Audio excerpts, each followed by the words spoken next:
બોટાદ જિલ્લાના રાણપુર તાલુકામાં state monitoring cell દ્વારા વાડી વિસ્તારમાંથી ગાંજાનું વાવેતર ઝડપી લેવામાં આવ્યું હતું।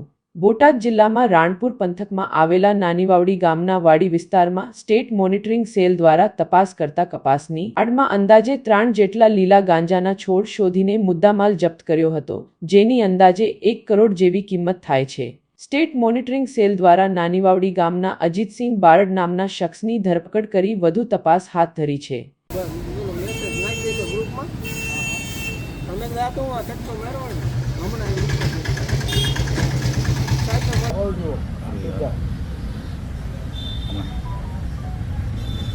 ઉભા રહેજો।